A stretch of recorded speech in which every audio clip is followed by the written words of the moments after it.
Hello friends, welcome to our channel. Friends, మనకి Telangana court ఎగ్జామినేషన్స్లో English లాంగ్వేజ్లో మనకి ఈడియమ్స్ అండ్ ఫ్రేజెస్ అనేటువంటి టాపిక్ నుంచి 2 to 3 క్వశ్చన్స్ అయితే వస్తున్నాయి. సో ఈ వీడియోలో మోస్ట్ ఇంపార్టెంట్ రిపీటెడ్గా అడుగుతున్నటువంటి క్వశ్చన్స్ అయితే చూద్దాము. సో వీడియో చూస్తున్నటువంటి వారు వీడియోని లైక్ చేసి ఛానల్ని సపోర్ట్ చేయండి. చాలామంది వీడియోస్ చూసి వెళ్ళిపోతున్నారు కానీ లైక్ చేయట్లేదు. ఈ వీడియోకి 1000 లైక్స్ అయితే ఎక్స్పెక్ట్ చేస్తున్నాను. సో ప్రతి ఒక్కరూ లైక్ చేసి మీ ఫ్రెండ్స్కి షేర్ చేయండి. ఫస్ట్ టైం మన ఛానల్ని విజిట్ చేస్తే సబ్స్క్రైబ్ చేసుకొని బెల్ సింబల్ని యాక్టివేట్ చేసుకోండి. డీటెయిల్స్లోకి వెళ్లే ముందు తెలంగాణ కోర్టు ఉద్యోగాలకి ప్రిపేర్ అవుతున్నటువంటి అభ్యర్థులు రిమైనింగ్ డేస్లో మంచిగా ప్రిపేర్ అయ్యి మంచి మార్కులు తెచ్చుకునే విధంగా ఈ 5 కోర్సెస్ని అయితే మేము మీకు ఆఫర్ చేస్తున్నాము. ఈ మెగా కోర్స్ మీరు తీసుకున్నట్లయితే ఈ ఒక్క కోర్స్లోనే ఈ కోర్సెస్ అన్నీ కూడా యాడ్ చేయడం జరిగిందండి. మీరు ఇంకా సపరేట్గా ఈ కోర్సెస్ తీసుకోవాల్సిన అవసరం లేదు ఈ మెగా కోర్స్ తీసుకున్నటువంటి వారు. ఇందులో మీకు తెలుగు మీడియంలో ఉన్నటువంటి వీడియో క్లాసెస్ ఉంటాయి. 25 mock test English medium and Telugu మీడియంలో మాక్ టెస్ట్లు అయితే ఉన్నాయి. అలాగే ఇంగ్లీష్ మెగా టెస్ట్ సిరీస్ కూడా ఇందులోనే యాడ్ చేయడం జరిగింది. మీరు సపరేట్గా తీసుకుంటే 99 రూపీస్ సపరేట్గా పే చేయాలి, కానీ ఇందులోనే ఈరోజు యాడ్ చేయడం జరిగింది. అలాగే కంప్యూటర్ నాలెడ్జ్కి సంబంధించినటువంటి కోర్స్ కూడా ఇందులోనే యాడ్ చేశాము. అలాగే 30,000 ప్లస్ బిట్స్ ఉన్నటువంటి జీకే అండ్ ఇంగ్లీష్కి సంబంధించిన పీడిఎఫ్ కోర్స్ కూడా ఇందులోనే యాడ్ చేశాము. కాబట్టి మీరు ఈ ఒక్క కోర్స్ తీసుకుంటే చాలు, మీకు అన్నీ కూడా యాక్సెస్ అవుతాయి. లేదు మీకు సపరేట్గా కావాలి అనుకుంటే ఇంగ్లీష్ మెగా టెస్ట్ సిరీస్ 99 రూపీస్కి అందిస్తున్నాం. 25 మాక్ టెస్ట్లు 199 రూపీస్కి అందిస్తున్నాం. పీడిఎఫ్ కోర్సు 199 రూపీస్కి అందిస్తున్నాం. ఇందులో మీకు 30,000 ప్లస్ బిట్స్ ఉన్నటువంటి పీడిఎఫ్స్ ఉంటాయి. అలాగే ఇంగ్లీష్ అండ్ తెలుగు మీడియంలో ఈ బిట్స్ అన్నీ కూడా ఉంటాయన్నమాట, జీకే అండ్ ఇంగ్లీష్కి సంబంధించి. అలాగే మీకు స్టాటిక్ జీకే కరెంట్ అఫైర్స్ కూడా ఇందులోనే ఉంటాయి. ఇంకా కంప్యూటర్ నాలెడ్జ్కి సంబంధించి 49 రూపీస్కి ఈ కోర్స్ అయితే అందిస్తున్నాము. సో ఇక్కడ చూసుకుంటే mega course, PDF course, computer knowledge course, ఇక్కడ టీఎస్ ఎగ్జామ్స్ అనేటువంటి ఈ బాక్స్లో ఉంటుంది యాప్ హోమ్ పేజ్లో. ఇంకా English test series 25 mock test వచ్చేసి టెస్ట్ సిరీస్ అనేటువంటి ఈ పర్టికులర్ బాక్స్లో అయితే ఉంటుంది. సో మీరు యాప్ని డౌన్లోడ్ చేసుకొని మీరు హోమ్ పేజ్లోకి వచ్చినట్లయితే ఈ 2 బాక్స్లు ఓపెన్ చేసి మీరు ఈ కోర్సెస్ అయితే తీసుకోండి. సో డిస్క్రిప్షన్లో యాప్ లింక్ ఉంటుంది, చూడండి. సో ఈడియమ్స్ అండ్ ఫ్రేజెస్కి సంబంధించినటువంటి ఫస్ట్ క్వశ్చన్ చూసుకుంటే బ్రాడ్ ది హౌస్ డౌన్ అని చెప్పేసి ఇచ్చారు. సో నేను మీకు గతంలో కూడా చెప్పాను, ఈడియమ్స్ అండ్ ఫ్రేజెస్లో మీరు ఇక్కడ కంప్లీట్ సెంటెన్స్ని ఒక మీనింగ్ లాగా చూడాల్సి ఉంటుంది. అంతేగాని ప్రతి వర్డ్ని మీరు మీనింగ్ లాగా చూస్తే ప్రతి వర్డ్కి సంబంధించి మీనింగ్ కనుక మీరు చూసినట్లయితే అది రాంగ్ అవుతుందన్నమాట. సో కంప్లీట్ సెంటెన్స్ని కలిపి మీరు దాని యొక్క అర్థం ఏంటనేది మీరు ఆలోచించి ఆన్సర్ అయితే చేయాల్సి ఉంటుంది. అంతేగాని ఇక్కడ బ్రాడ్ ది హౌస్ డౌన్ అంటే ఇంటిని పడవేయడం లేదా ఇంటిని దించడం అని చెప్పేసి మీనింగ్ అయితే కాదు. సో ఇక్కడ మనకి బ్రాడ్ ది హౌస్ డౌన్ అంటే ఏదైనా ఒక డ్రామా ఆర్టిస్ట్ కానీ, ఓకే, ఏదైనా ఒక డ్రామా ప్లే చేసినప్పుడు అందులో ఉన్నటువంటి ఒక డ్రామా ఆర్టిస్ట్ కానీ లేదా సినిమాలోని ఒక పర్టికులర్ క్యారెక్టర్, ఓకే, వారి యొక్క పర్ఫార్మెన్స్తో మీరు కంప్లీట్గా ఎంజాయ్ చేసే విధంగా చేయడాన్ని బ్రాడ్ ది హౌస్ డౌన్ అని చెప్పేసి అంటారు. సో ఇక్కడ ఇచ్చినటువంటి ఆప్షన్స్లో ఫస్ట్ ఆప్షన్ చూస్తే amused the audience greatly. Amused the audience అంటే ఇక్కడ అక్కడ ఉన్నటువంటి ఆడియన్స్ ఎవరైతే ఉన్నారో సో వారందరూ కూడా బాగా ఎంజాయ్ చేసే విధంగా చేయడాన్ని ఇక్కడ బ్రాడ్ ది హౌస్ డౌన్ అని చెప్పేసి అంటారనమాట. ఒక పర్టికులర్ ఆర్టిస్ట్, అది హీరో కానీ, హీరోయిన్ కానీ, విలన్ కానీ, కమెడియన్ కానీ, సో వారి యొక్క పర్ఫార్మెన్స్తో మిమ్మల్ని మెప్పించే విధంగా, మీరు వారి యొక్క పర్ఫార్మెన్స్తో మిమ్మల్ని ఎంజాయ్ చేసే విధంగా, అక్కడ ఉన్నటువంటి ప్రతి ఒక్కరిని ఎంజాయ్ చేసే విధంగా చేయడాన్ని ఏమంటాము అంటే బ్రాడ్ ది హౌస్ డౌన్ అని చెప్పేసి అంటాము. కాబట్టి ఇచ్చినటువంటి క్వశ్చన్కి first option right answer. Next question, so మీ అందరికీ తెలిసిందే. సో ఈ క్వశ్చన్స్ అన్నీ కూడా గత ప్రీవియస్ ఎగ్జామినేషన్స్లో, ఓకే, ఎస్ఎస్సి కానీ ఇంకా మనకి లోకల్లో జరిగేటువంటి పోలీస్ ఎగ్జామినేషన్స్ కానీ లేదంటే కోర్ట్ ఎగ్జామినేషన్స్లో రిపిటేటివ్గా వచ్చినటువంటి ఈడియమ్స్ అండ్ ఫ్రేజెస్ అనమాట. సో వీటికి సంబంధించి 99 రూపీస్ టెస్ట్ సిరీస్ కూడా లాంచ్ చేసాం. ఇంగ్లీష్ లాంగ్వేజ్కి సంబంధించి అన్ని టాపిక్స్ కూడా యాడ్ చేయడం జరిగింది. ప్రతి టాపిక్లో మీకు 300 బిట్స్ అయితే ఉంటాయి. సో మీరు రాబోయేటువంటి కోర్ట్ ఎగ్జామినేషన్స్కి మీరు ప్రాక్టీస్ చేయడానికి చాలా హెల్ప్ అవుతుంది. మీరు ఇంగ్లీష్ మెగా టెస్ట్ సిరీస్ తీసుకోండి, అన్ని టాపిక్స్ కలిపి 4000 ప్లస్ బిట్స్ అయితే ఉన్నాయి. సో మీరు ప్రాక్టీస్ చేయడానికి మీకు చాలా హెల్ప్ అవుతుందన్నమాట. సో ప్రతి బిట్కి సంబంధించి మీకు ఎక్స్ప్లెనేషన్ కూడా ఉంటుంది. మీరు టెస్ట్ రాసి సబ్మిట్ చేసిన తర్వాత మీరు రిజల్ట్స్ చూసుకున్నట్లయితే అందులో ప్రతి బిట్కి ఎక్స్ప్లెనేషన్ కూడా ఉంటుంది. కాబట్టి మీకు చాలా హెల్ప్ అవుతుంది. సో ఆ మెగా టెస్ట్ సిరీస్ అయితే తీసుకోండి. ఇక్కడ బ్లో వన్స్ ట్రంపెట్ అని చెప్పేసి ఇచ్చారు, అంటే ఎవరి డప్పు వాళ్ళు కొట్టుకోవడం అనమాట. సో వారి యొక్క గొప్పలు ఉన్నా లేకపోయినా కూడా గొప్పలు చెప్పుకునేటువంటి వారు ఉంటారు చూడండి. సో అలాంటి సిచ్యువేషన్లో మనం బ్లో వన్స్ ట్రంపెట్ అని చెప్పేసి అంటాము. సో ఇక్కడ మీరు ఇచ్చినటువంటి ఆన్సర్ చూస్తే to prize oneself. To prize oneself అంటే తనను తాను గొప్పలుగా చెప్పుకోవడాన్ని, తన యొక్క క్యారెక్టర్ గురించి, తన యొక్క అచీవ్మెంట్స్ గురించి ఉన్నా లేకపోయినా కూడా ప్రతిదీ కూడా గొప్పలు చెప్పుకోవడాన్ని బ్లో వన్స్ ట్రంపెట్ అంటారు. వన్స్ అంటే తనను తాను అని చెప్పేసి వస్తుందన్నమాట. సో బ్లో వన్స్ ట్రంపెట్ అంటే గొప్పలు చెప్పుకోవడం. నెక్స్ట్ క్వశ్చన్, పిక్ 2 పీసెస్ అని చెప్పేసి ఇచ్చాడు. ఇక్కడ పీసెస్ అంటే మొక్కలు లేదా చిన్న చిన్న పీస్ అని చెప్పేసి అంటాం కదా. సో ఇక్కడ పిక్ 2 పీసెస్ అంటే పీసెస్ని తీసుకోవడం అని కాదు. సో పిక్ 2 పీసెస్ అంటే మనం ఎదుటివారిని క్రిటిసైజ్ చేసినప్పుడు, ఓకే, సో ఎదుటివారిని క్రిటిసైజ్ చేసినప్పుడు మనం ఇలాంటి ఈడియంని అయితే యూజ్ చేస్తాం, పిక్ 2 పీసెస్ అని చెప్పేసి. సో ఇక్కడ మనం చూడండి, ఆప్షన్ 2 అనలైజ్ క్రిటికల్లీ అనేది మనకి ఇక్కడ రైట్ ఆన్సర్ అనమాట. సో అనలైజ్ క్రిటికల్లీ అని చెప్పేసి ఇక్కడ ఉంది కదా. సో ఇది ఈ పిక్ 2 పీసెస్ అనే దానికి సంబంధించిన ఈడియం యొక్క ఆన్సర్.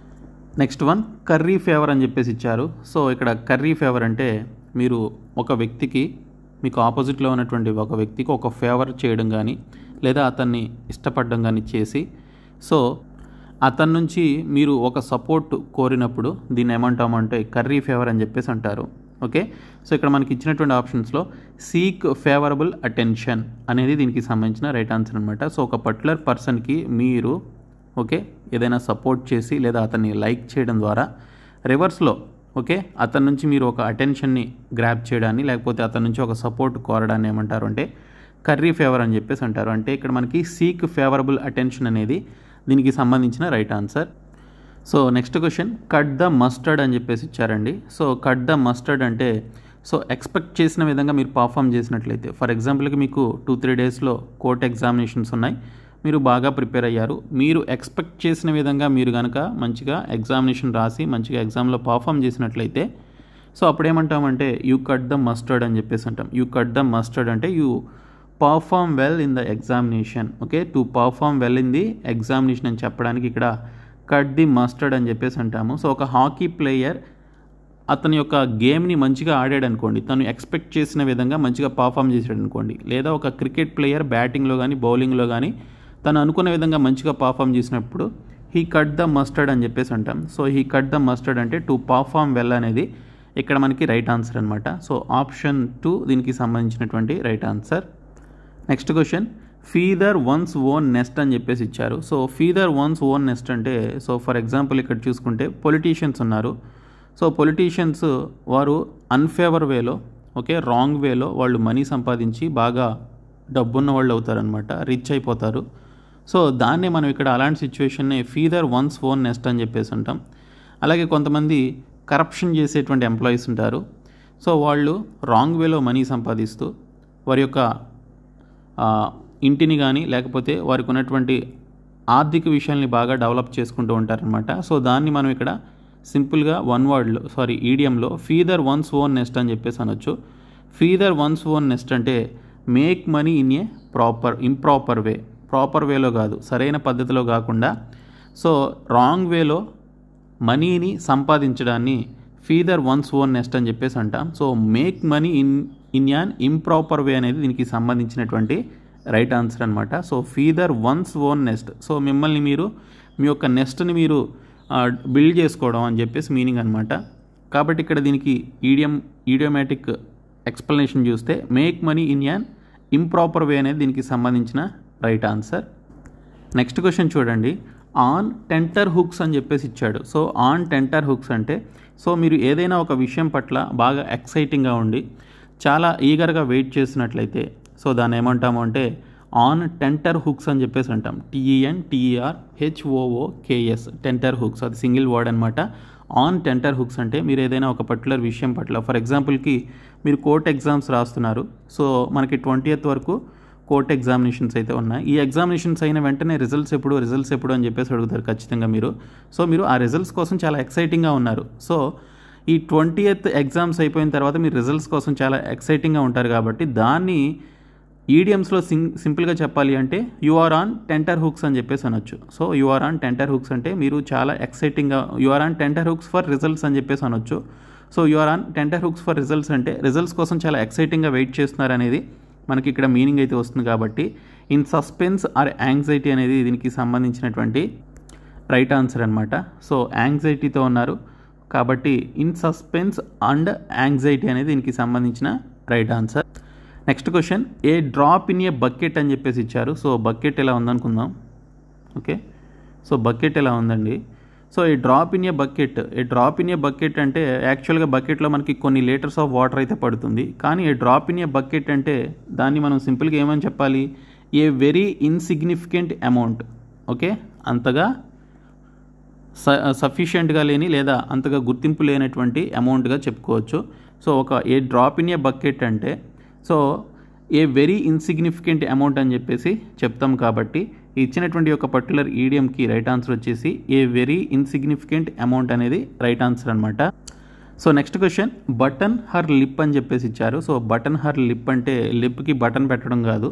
సో ఇక్కడ చూసుకుంటే బటన్ హర్ లిప్ అంటే ఎవరైతే ఒక పర్టికులర్ పర్సన్ కంటిన్యూస్గా మాట్లాడుతూ ఉన్నారనుకోండి, వాళ్ళు మాట్లాడేటువంటి ఆ మాటల్ని ఆపేలా చేయడాన్ని మనం ఇక్కడ బటన్ హర్ లిప్ అని చెప్పేసి ఈడియమ్స్లో అంటాం అనమాట. సో ఇక్కడ మీరు చూడండి, స్టాప్ టాకింగ్ అని చెప్పేసి ఉంది. ఓకే, స్టాప్ టాకింగ్ అని చెప్పేసి ఉంది కాబట్టి బటన్ హర్ లిప్ అనే దానికి సంబంధించి కరెక్ట్ మీనింగ్ అనమాట. సో బటన్ హర్ లిప్ అంటే so when a person talking too much, so you immediately stopped her talking, that is called button her lip.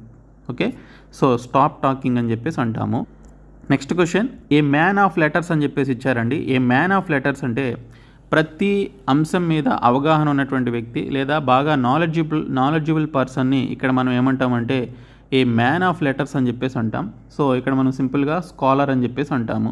Okay, A man of letters అంటే scholar అని చెప్పేసి meaning అనమాట. So బాగా knowledge ఉన్నటువంటి okay అన్ని విషయాలు తెలిసినటువంటి వ్యక్తిని ఏ మ్యాన్ ఆఫ్ లెటర్స్ అని చెప్పేసి అంటాం. ఏ మ్యాన్ ఆఫ్ లెటర్స్ అంటే పోస్ట్ మ్యాన్ అని చెప్పేసి పెట్టవద్దు, ఎందుకంటే పోస్ట్ మ్యాన్ లెటర్స్ తీసుకొస్తాడని చెప్పేసి మీకు ఎగ్జామ్లో కనుక ఇలాంటి క్వశ్చన్ వస్తే పోస్ట్ మ్యాన్ అని చెప్పేసి పెట్టొద్దండి. ఏ మ్యాన్ ఆఫ్ లెటర్స్ అంటే సో స్కాలర్లీ పర్సన్ని ఓకే మ్యాన్ ఆఫ్ లెటర్స్ అని చెప్పేసి అంటాం. Next question, put 2 and 2 together అని చెప్పేసి ఇచ్చారు. సో పుట్ 2 and 2 టుగెదర్ అంటే ఇక్కడ మనం రీజన్ని లాజికల్గా ఆలోచించడాన్ని ఓకే రీజన్ లాజికల్లీ అనేది దీనికి సంబంధించినటువంటి రైట్ ఆన్సర్ అనమాట. పుట్ 2 and 2 టుగెదర్ అంటే సో ఇక్కడ చూసుకుంటే రీజన్ లాజికల్లీ అనేది దీనికి సంబంధించినటువంటి రైట్ ఆన్సర్. సో మీరు చూసినటువంటి ఏదైనా ఒక అంశంలో ఉన్నటువంటి దాన్ని ఓకే అందులో ఉన్నటువంటి నిజమేంటనేది తెలుసుకోవడాన్ని ఇక్కడ మనం పుట్ 2 and 2 టుగెదర్ అని చెప్పేసి అంటాము. అంటే రీజన్ లాజికల్లీ అనేది దీనికి సంబంధించిన meaning. Next question, call in question అని చెప్పేసి ఇచ్చారు. సో కాల్ ఇన్ క్వశ్చన్ అంటే ఇక్కడ ఏదైనా మనం పర్టికులర్ అంశాన్ని ఛాలెంజింగ్గా తీసుకున్నప్పుడు కాల్ ఇన్ క్వశ్చన్ అని చెప్పేసి అంటాము. ఓకే, సో ఏదైనా ఒక పర్టికులర్ విషయం పైన మనం ఇంటరాగేట్ చేస్తున్నా లేదా ఏదైనా ఒక పర్టికులర్ క్వశ్చన్కి సంబంధించి మీరు కారణమైన దాన్ని ఏమంటామంటే కాల్ ఇన్ క్వశ్చన్ అని చెప్పేసి అంటాము. సో దీన్ని మనం సింపుల్గా ఛాలెంజ్ అని చెప్పేసి అంటామన్నమాట. Next question, every dark cloud has a silver lining. Okay, every dark cloud has a silver lining అని చెప్పేసి ఇచ్చారు. సో ప్రతి డార్క్ క్లౌడ్కి ఒక సిల్వర్ లైనింగ్ ఉంటుందని చెప్పేసి ఇక్కడ మనకి అర్థమవుతుంది. అయితే దీని యొక్క ఈడియోమాటిక్ ఎక్స్ప్రెషన్కి సంబంధించినటువంటి మీనింగ్ ఏంటనేది చూస్తే every unpleasant situation has a positive side. ప్రతి అన్ప్లెజెంట్ సిచ్యువేషన్కి ఒక పాజిటివ్ సైడ్ కూడా ఉంటుంది అని చెప్పడాన్ని ఇక్కడ మనం every dark cloud has a silver lining అని చెప్పేసి అంటాము. Okay, every dark cloud has a silver lining అంటే every unpleasant situation has a positive side అని చెప్పడానికి ఇక్కడ మనం ఈ విధమైనటువంటి ఈడియంని యూజ్ చేయడం జరుగుతుంది. Next question, once in a blue moon అని చెప్పేసి ఇచ్చారు. ఇది చాలాసార్లు అడిగినటువంటి question. So once in a blue moon అంటే చాలా రేర్గా జరగడం లేదా చాలా తక్కువగా ఏదైనా ఒక విషయం జరగడాన్ని మనం ఇక్కడ once in a blue moon అని చెప్పేసి అంటాం. సో ఫర్ ఎగ్జాంపుల్కి మనకి అంతరిక్షంలో తోకచుక్కలు కనిపిస్తూ ఉంటాయి. సో మనకు ఎప్పుడూ కనపడలేదు, సో ఎప్పుడో ఒకసారి జరుగుతూ ఉంటాయి అవి. సో దాన్ని ఏమంటాము, once in a blue moon అంటే వెరీ రేర్గా జరిగేటువంటి సిచ్యువేషన్ అనమాట. సో ఇక్కడ చూసుకుంటే హార్డ్లీ ఎవర్ అంటే చాలా తక్కువగా చాలా రేర్గా జరగడాన్ని ఇక్కడ హార్డ్లీ ఎవర్ అని చెప్పేసి అంటాం. కాబట్టి so once in a blue moon అంటే చాలా రేర్గా జరగడాన్ని ఇక్కడ మనం once in a blue moon అంటాం. సో దీనికి right answer hardly ever. Next question, evening of life అని చెప్పేసి ఇచ్చారు. సో ఈవినింగ్ ఆఫ్ లైఫ్ అంటే సాయంత్రపు జీవితం అని చెప్పేసి అని కాదు. సో ఈవినింగ్ ఆఫ్ లైఫ్ అంటే ఇక్కడ సింపుల్గా చెప్పాలి అంటే ఓల్డ్ ఏజ్ని మనం ఇక్కడ ఈవినింగ్ ఆఫ్ లైఫ్ అని చెప్పేసి అంటాము. సో ఒక పర్టికులర్ వీధిలో కొంతమంది ఓల్డ్ ఏజ్ పీపుల్ ఉంటారు కదా, సో వాళ్ళని మనం they are in a evening of life అని చెప్పేసి అనొచ్చు. So they are in a evening of life అంటే they are in old age అని చెప్పేసి చెప్తామన్నమాట. సో ఈవినింగ్ ఆఫ్ లైఫ్ అంటే ఓల్డ్ ఏజ్ అని చెప్పేసి మీనింగ్. సో ఇక్కడ next question, bark is worse than his bite. Okay, bark is worse than his bite అంటే so మొరగడం కంటే కూడా కరవడమే చాలా వర్స్ అని చెప్పేసి, చాలా దారుణం అని చెప్పేసి ఇక్కడ మీనింగ్. సో ఇక్కడ ఇచ్చినటువంటి ఆప్షన్స్ చూస్తే ఇక్కడ threat is worse than action taken అంటే భయపెట్టడం కంటే కూడా, ఓకే, హెచ్చరించడం లేదా భయపెట్టడం కంటే కూడా దానిపైన యాక్షన్ తీసుకోవడం అనేది చాలా వర్స్గా చెప్పుకోవచ్చు. సో మిమ్మల్ని ఎవరైనా చంపేస్తామని చెప్పేసి అన్నారనుకోండి, సో చంపేస్తామని చెప్పేసి అనడం కంటే కూడా ఇంకొకరు వచ్చి మిమ్మల్ని చంపడం అనేది చాలా వర్స్ కదా. సో దాన్ని మనం ఇక్కడ bark is worse than his bite. So చంపేస్తామని చెప్పేసి అని అనడం కంటే కూడా చంపడం అనేది చాలా వర్స్ కాబట్టి, సో ఇక్కడ మనం చూసుకుంటే threat is worse than action taken అనేది దీనికి సంబంధించినటువంటి right answer. Next question, alive and kicking అని చెప్పేసి ఇచ్చారు. సో ఇక్కడ మనకి అలైవ్ అండ్ కిక్కింగ్ అంటే సో మీరు ఎప్పుడైతే ఒక మంచి హెల్త్తో ఉన్నారో, ఓకే, మంచిగా ఆరోగ్యంగా ఉన్నారో అప్పుడు మనం అలైవ్ అండ్ కిక్కింగ్ అని చెప్పేసి ఈడియమ్స్లో అంటాము. సో మీరు అలైవ్ అండ్ కిక్కింగ్లో ఉంటే ఇన్ గుడ్ హెల్త్ అని చెప్పేసి ఇక్కడ మనకి మీనింగ్ అయితే రావడం జరుగుతుంది. So when a person is in good health then we can call it as alive and kicking in idioms. Okay, so idioms ప్రకారం మనం ఇక్కడ అలైవ్ అండ్ కిక్కింగ్ అని చెప్పేసి అనొచ్చు when a person is in good health. Okay, so good health అనేది right answer.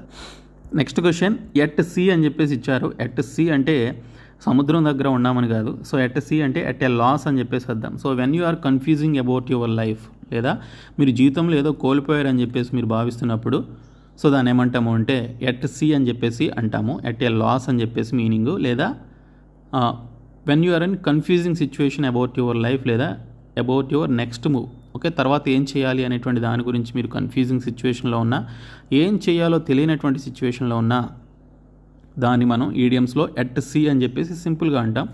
At sea అంటే at a loss అని చెప్పేసి మీనింగ్ అయితే వస్తుంది. లేదా ఇక్కడ మనకి ఆప్షన్స్లో కన్ఫ్యూజ్డ్ అని చెప్పేసి ఇచ్చినా అదే మనకి కరెక్ట్ ఆన్సర్ అవుతుంది. నెక్స్ట్ క్వశ్చన్, ఇది చాలాసార్లు ఎస్ఎస్సిలో అడిగినటువంటి bit. To add fuel to the fire. Okay, so ఒక మంట రగులుతూ ఉందండి, ఒక కట్టెలు పెట్టేసి మనం మంట రగిల్చామనుకోండి, సో మంట ఈ విధంగా వస్తుంది. వచ్చి కొంచెం ఫ్యూయల్ పోసాం, ఓకే, పెట్రోలో డీజిలో లేకపోతే ఇంకేదైనా, ఓకే, కిరోసినో ఏదో పోసామండి. సో అప్పుడు మంట ఇంకా చెలరేగుతుంది కదా, అంటే add fuel to the fire. Okay, ఆ ఫైర్కి మనం ఇంకా ఫ్యూయల్ని యాడ్ చేసినప్పుడు ఖచ్చితంగా అది ఇంకా పెరుగుతుందన్నమాట. సో అప్పుడు ఏంటంటే ఇక్కడ మనకి మేక్ థింగ్స్ వర్స్ అనేది మనకి మీనింగ్ అయితే వస్తుంది. ఫర్ ఎగ్జాంపుల్కి ఇద్దరు పర్సన్స్ ఉన్నారు. సో ఇద్దరు పర్సన్స్ పోట్లాడుకుంటున్నారు అనుకోండి, మధ్యలో మీరు వచ్చి సో వీళ్ళిద్దరి మధ్య ఇంకా గొడవ పెరిగేలాగా, ఇంకా వీళ్ళిద్దరి మధ్య ఉన్నటువంటి ఆ యొక్క గొడవ ఇంకా పెరిగేలాగా ఇంకా మీరు కొన్ని చాడీలు చెప్పారనుకోండి వీళ్ళిద్దరి గురించి, అప్పుడు వీళ్ళిద్దరు ఇంకా గొడవ అనేది ఇంకా పెద్దదవుతుంది కదా. సో ఖచ్చితంగా వాళ్ళు తిట్టుకునే వాళ్ళు ఇంకా తిట్టుకుంటారు, లేదా కొట్టుకునే స్థాయికి కూడా వెళ్ళిపోతారు. కొట్టుకునే వాళ్ళు అయితే ఇంకా దారుణంగా, ఓకే, చంపుకునే స్థాయికి కూడా వెళ్ళే అవకాశం ఉంటుంది. సో మీరు వెళ్ళి మధ్యలో ఇంకా ఆ ఫ్యూయల్ని యాడ్ చేశారనుకోండి వాళ్ళ మధ్యలో గొడవలో, సో అప్పుడే వాళ్ళ యొక్క గొడవ అనేది ఇంకా పెరుగుతుంది. సో వారి యొక్క అక్కడ ఉన్నటువంటి సిచ్యువేషన్ ఇంకా వర్స్గా మారుతుందిగా, ఇంకా దారుణంగా మారుతుంది. కాబట్టి so add fuel to the fire అంటే మేక్ థింగ్స్ వర్స్ అనేది దీనికి సంబంధించినటువంటి మీనింగ్ అనమాట. సో చాలాసార్లు వచ్చినటువంటి బిట్ అండి ఇది. Okay, next question, fish out of water అని చెప్పేసి ఇచ్చారు. సో ఒక పాండ్లో ఫిష్ ఉంది. సో ఆ ఫిష్ జంప్ అయ్యి నేల మీదకి వచ్చింది అనుకుందాము. సో ఫిష్కి నీళ్ళల్లో ఉంటే అది కంఫర్టబుల్ పొజిషన్, అదే నీళ్ళల్లో ఉంటే comfortable position and comfortable environment అనమాట ఫిష్కి. కానీ అది నేల మీదకి వచ్చినప్పుడు అది కంఫర్టబుల్ ఎన్విరాన్మెంట్ ఆ ఫిష్కి కాదు కదా. So it's an uncomfortable position కాబట్టి so fish out of water అంటే యాన్ అన్కంఫర్టబుల్ పొజిషన్ అనేది దీనికి సంబంధించినటువంటి right answer. Next question, made light of అని చెప్పేసి ఇచ్చారు. సో మేడ్ లైట్ ఆఫ్ అంటే ఇక్కడ ఏదైనా ఒక విషయాన్ని మీరు చాలా కేర్లెస్గా ఉన్నా, లేకపోతే చాలా లైట్గా అంటే తక్కువ అంచనా వేస్తూ తీసుకున్నా దాన్ని మనం మేడ్ లైట్ ఆఫ్ అని చెప్పేసి అంటాం. ఇక్కడ మనకి ట్రీటెడ్ ఇట్ లైట్లీ అని చెప్పేసి ఉంది కదా. సో ఇదే మనకి right answer. Next question, put up the shutters అని చెప్పేసి ఇచ్చారు. So put up the shutters అంటే ఏదైనా ఒక బిజినెస్ని కానీ లేదా ఒక పనిని కానీ మీరు కంప్లీట్గా ఆపివేసినప్పుడు దాన్ని మనం పుట్ అప్ ది షట్టర్స్ అని చెప్పేసి అంటాం. అంటే ఇక్కడ మనకి వెంట్ అవుట్ ఆఫ్ బిజినెస్ అని చెప్పేసి ఉంది కదా. సో ఇది మనకి రైట్ ఆన్సర్ అనమాట. వెంట్ అవుట్ ఆఫ్ బిజినెస్ అనేది దీనికి సంబంధించిన right answer, put up the shutters అంటే. సో కాబట్టి మనకి ఆప్షన్ డి దీనికి సంబంధించిన రైట్ ఆన్సర్. సో ఇవి మనకి కొన్ని ఇంపార్టెంట్ ఈడియమ్స్ అండ్ ఫ్రేజెస్ అండి. సో మీరు 99 రూపీస్ మెగా టెస్ట్ సిరీస్ తీసుకుంటే ఈడియమ్స్ అండ్ ఫ్రేజెస్తో పాటు చాలా బిట్స్ ఉంటాయి. అన్ని టాపిక్స్ వైజ్గా మేము మీకు యాడ్ చేసాము. ఇంకా మీరు ప్రాక్టీస్ చేసుకోవచ్చు. విత్ ఎక్స్ప్లెనేషన్ కూడా ఉంటుంది. ప్రతి ఒక్కరు కూడా ఈ ఇంగ్లీష్ మెగా టెస్ట్ సిరీస్ తీసుకోండి. అలాగే 199 రూపీస్ మాక్ టెస్ట్ సిరీస్ కూడా ఉంది. 25 పేపర్స్ అయితే ఉన్నాయి. మీరు 399 రూపీస్ మెగా కోర్స్ తీసుకున్నట్లయితే అందులోనే మీకు ఇంగ్లీష్ టెస్ట్ సిరీస్ ఉంటుంది, 25 మాక్ టెస్ట్ ఉంటాయి, 30,000 ప్లస్ బిట్స్ ఉన్నటువంటి పీడిఎఫ్స్ ఉంటాయి, ప్రీవియస్ పేపర్స్ ఉంటాయి, వీడియో క్లాసెస్ ఉంటాయి. సో ఈ ఒక్క కోర్సులోనే మీకు ఇవన్నీ కూడా ఉంటాయి. అలాగే 199 రూపీస్ పీడిఎఫ్ కోర్స్ కూడా ఉంది. సో అది కూడా మీరు తీసుకోవచ్చు. Computer knowledge course 49 rupees course కూడా ఉంది. సో వీటిలో మీకు ఏది యూస్ఫుల్గా ఉంటుంది అనుకుంటే ఆ కోర్స్ అయితే తీసుకోండి. డిస్క్రిప్షన్లో యాప్ లింక్ అయితే ఉంటుంది చూడండి. Thank you so much guys.